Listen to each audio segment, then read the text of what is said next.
All right, I've got a job to do,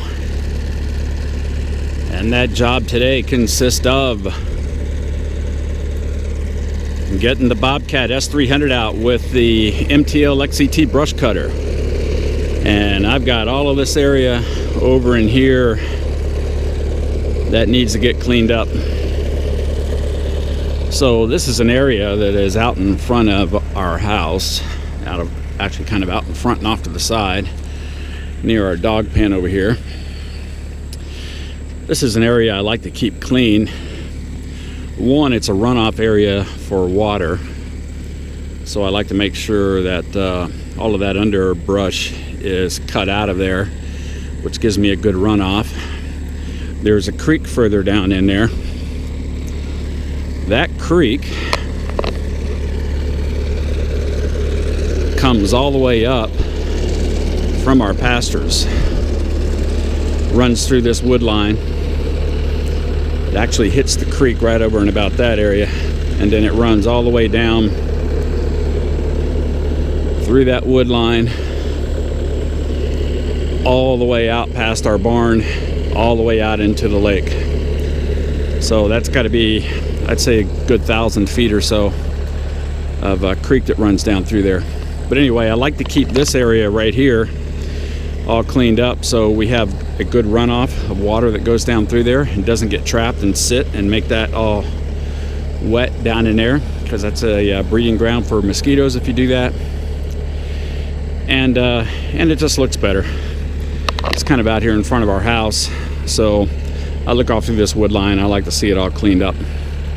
So that is going to be the task today, is to get in here, clean that up. Also, I have come through here recently and trimmed off some of these branches where these things smack me in the face when I'm riding around on the mower. I've got a lot of those branches sitting in there. Some branches have just naturally fallen on their own, and they're scattered through in there. So I'll be coming across some fallen branches as well as cut branches in terms of getting all this cleaned up. So that's the task. Don't know if I'll get all of that in this one video. If not, then I'll continue it on a second. But let's get started.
right, we got that done. Well, this part over in here anyway, I can I'm going to keep going down through there. I'll make that another video, but I'd like to clean a lot of that up as well. A lot of that area up in there, of course, is where a lot of that water comes down. And then down in here, this is what I like to keep open, a lot of this underbrush out of there, because this is where a lot of that water all comes piling in. And then you can see right down in here where a very definite creek begins. It's a dry bed until it starts to rain. Then it looks like the Colorado River down through here, and then it just meanders all the way down through the woods, all the way back to the to our lake. So it's just good to keep this open. We have I think 3 tropical depressions that are mixing around out there in the Gulf right now that are getting ready to turn into hurricanes, maybe. Projecting a lot of rain this week, and this is just an area that comes down off of our yard, makes its way through this area down into that creek, and then back. And so I hadn't cut back in here all year, so it's good to get that cleaned up. A lot of branches that were laying around in here. And while I was up in this area right here, all right, so I went ahead and knocked that tree down while I was at it. I noticed that it was rotten. So we'll call this job done. On to the next job.